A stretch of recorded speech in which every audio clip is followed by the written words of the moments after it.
यह सत्य कथा उस समय की है जब हनुमान जी ने माता सीता का पता तो लगा लिया था, लेकिन पूरी सेना के लिए समुद्र लांघना एक बड़ी मुसीबत हो गई।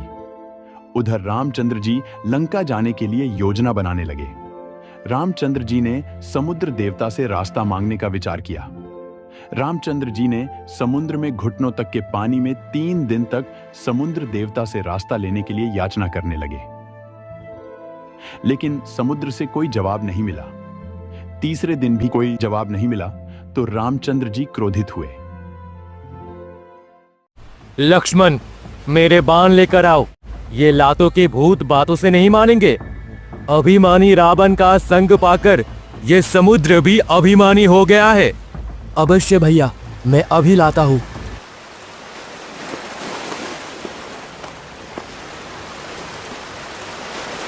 रामचंद्र जी ने समुद्र पर अग्निबाण चलाने का प्रयोजन किया। तभी वहां समुद्र देवता प्रकट हुए। त्राहिमम प्रभु, त्राहिमम। ऐसा मत करो प्रभु, इससे ना जाने कितने प्राणी व्यर्थ में मारे जाएंगे। तो फिर क्या करूं? अब ना तो कोई मार्ग दे रहे हैं और ना ही कोई जवाब। अंत में विवश होकर मुझे यही करना पड़ेगा।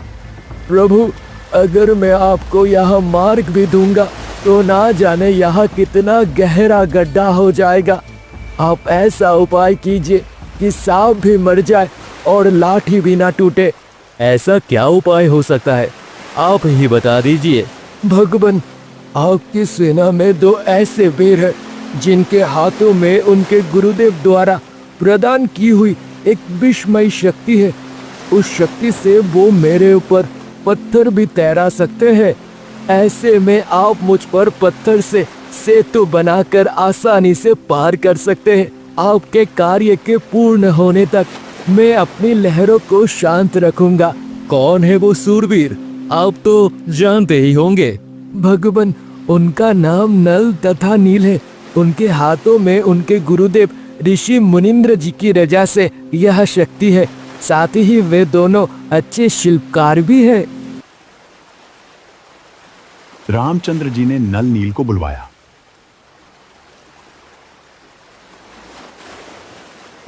नल, नील, हमने सुना है कि आपके हाथों में एक विचित्र शक्ति है जिससे कि जल पर भी पत्थर तैर सकते हैं। हाँ भगवान, हमारे हाथों में ऐसी शक्ति है। अगर ऐसा है तो निश्चय ही हम अपने कार्य में सफलता पा जाएंगे। आप कृपया हम सबको परीक्षण करके दिखाइए। जो आज्ञा महाराज। परीक्षण के दौरान नल नील के मन में अहंकार आ गया। दोनों सोच रहे थे कि आज जहां बड़े से बड़े योद्धा असफल हो गए हैं, वहां हमारी महिमा होगी। इस दोष के चलते उन्होंने अपने गुरुदेव मुनींद्र ऋषि जी को याद कर नमन नहीं किया और समुद्र में पत्थर तैरान कर पत्थर रखते ही डूब गया। वहीं नील ने पत्थर रखा तो वह भी डूब गया।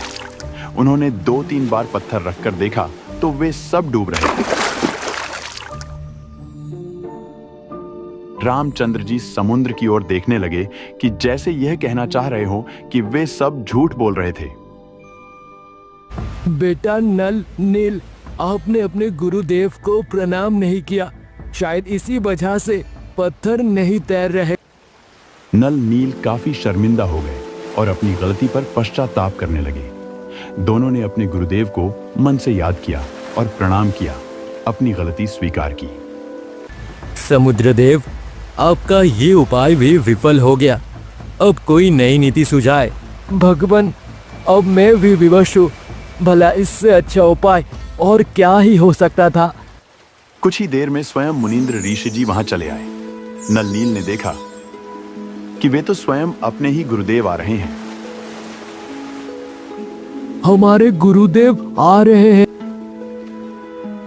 नल नील ने तथा स्वयं रामचंद्र जी ने ऋषि मुनींद्र जी को प्रणाम किया। अन्य मौजूद सैनिकों तथा हनुमान जी ने भी ऋषि जी को प्रणाम किया। रामचंद्र जी ने अपनी सारी समस्या ऋषि जी को बताई। ऋषि जी, अब आपके भक्तों के पास भी वह शक्ति नहीं रहे। अगर कोई रजा हो सकती है तो कृपया मदद करें महात्मा। इनके हाथों में अब वह शक्ति रहेगी भी नहीं, क्योंकि इनमें अहंकार विद्यमान था। इसलिए इनके हाथों से वह शक्ति अब समाप्त हो गई है। हे महात्मा, फिर हम लंका कैसे जाएंगे? सहायता कीजिए। इसका समाधान मैंने पूर्व ही कर दिया है। मैंने इस निकट वाले पर्वत में ऐसी शक्ति प्रवेश की है कि जिससे इसके पत्थर समुद्र में नहीं डूबेंगे। इनसे आप समुद्र पर पुल बनाकर लंका के लिए जा सकते हो। धन्य हो महात्मा, आपका लाख लाख शुक्रिया। वीर हनुमान जी, जरा उस पहाड़ से पत्थर लाकर सेना को संतोष दिलाइए। महात्मा का वचन निष्फल नहीं जा सकता। अवश्य भगवान, जैसी आपकी आज्ञा।